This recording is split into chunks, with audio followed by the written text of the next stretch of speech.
24 years ago, Adam's Animals was started. It was started because of this wonderful young man that was a member of our church, active in school, in drama, in his community, who led church camps, who was, well, I think it's safe to say Adam Hurst was probably everything a church looks for in its youth. And I know he was everything a parent asks for in a child.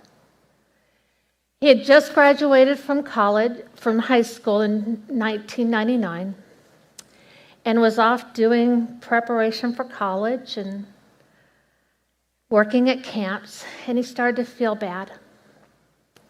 So they took him to the doctor, and he was diagnosed with a rather complicated form of leukemia.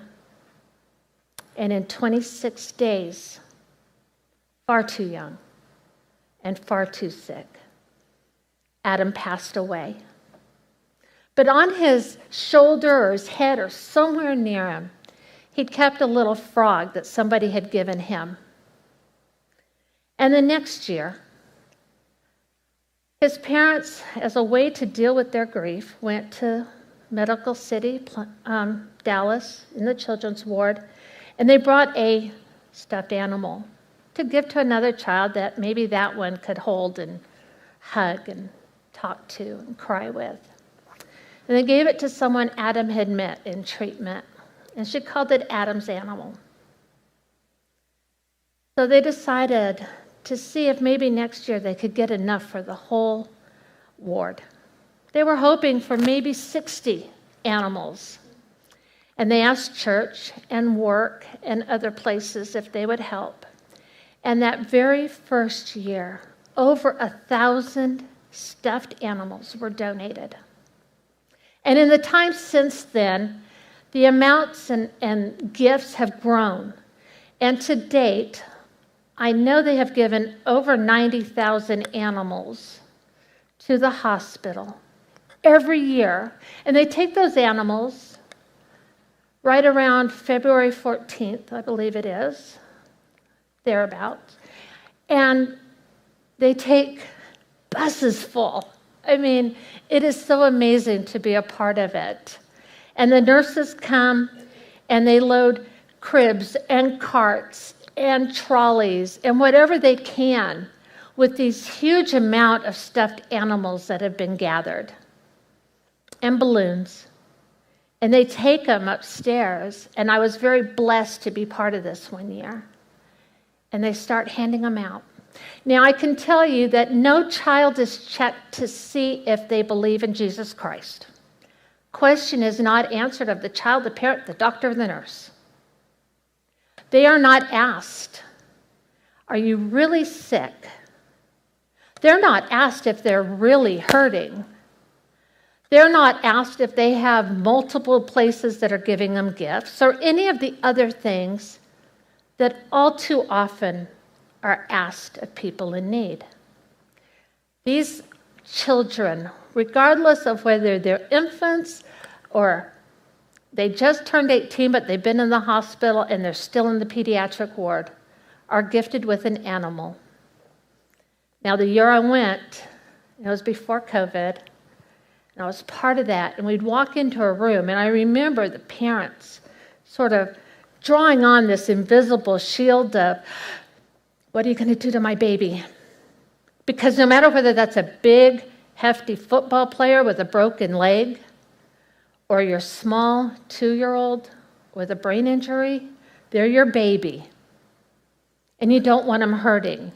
And all too often, a knock on the door comes with a nurse or a doctor or an orderly, and something is going to hurt. But instead, on this day, these children are given an animal, and some of them are big. Some of them are much bigger than this one. And some of them are small. And without fail, except for those children simply unable, due to their illness or their injury, to react, Grins break out. Giggles happen, including a great big 17-year-old football player who got a teddy bear almost as big as him. And he clung and he laughed. And not only do the children, some of which prefer the Mylar balloon to the stuffed animal, but that's okay. The parents take a deep breath and you can see their shoulders relax. The nurses are laughing and having a great time while this is going on. The doctors are smiling. There is a lightness to this medical ward that is very seldom experienced. This ward is a place where children, helpless children, are in because they have a cancer or they're hurt or their injury is so severe they may never get to go home. It is filled normally with tears and grief and prayers for healing. But on this day, that prayer changes. And it changes to thank you, God. My child smiled. Thank you, God. Look at him laugh. And it is a powerful and wonderful thing to see.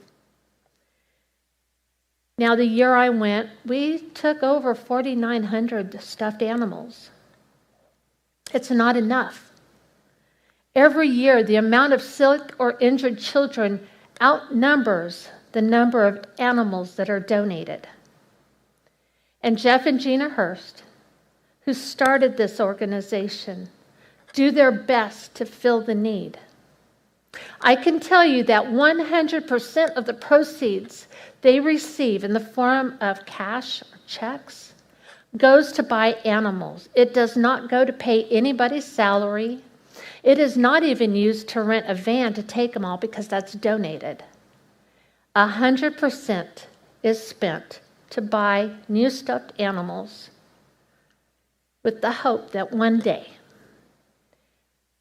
every child will be able to receive a new, and they must be new because these children have compromised immune systems, stuffed animal regardless of when they come into the hospital. Now, in the past, we have had people come up and put their stuffed animal in a basket. What I'm going to do is at the end of the service, I'm going to walk this cart back. If you have an animal you want to toss in, you can, or you can, as you leave, you can put your animal in here. If you do not have an animal with you, or if those of you online want to participate, we'll be collecting through November. We will be tying tags often. I really hope you can join us in a tag tying party. They are a lot of fun. Once again, the animals must be new. I know you probably have a stuffed animal sitting on your child's bed that they almost never touch. It cannot go to the hospital. If you are looking to get rid of those, put it in a separate bag and donate it, and we will make sure it goes to another one of our charity, which is Mike Kids. And if it is small and new, and we cannot use it for some reason, we will make sure that the small ones go to either a police officer, fireman, or a paramedic to be used when they have a child that has just gone through something terrible. There is no stuffed animal that is thrown away unless it absolutely cannot ever be given to a child. And by that, I mean moldy. But other than that, go out and shop. Bring animals in. If you need to bring them here to the church, we will accept them. You don't even have to come on a Sunday, but you would be welcome to. Please. This is one of the most amazing organizations we have. It is a 501c3. Your donation is tax deductible, but more than that, to know that you are doing something that will bring a grin and a giggle to a hurting or sick child, a moment's respite to tired and worried parents. Uplift the day of a nurse or a doctor. You can't beat that. That's as good as it can get. And a child that is happy, and a child that has someone to talk to when in fear, is apt to heal better and quicker, if at all possible. Thank you very much.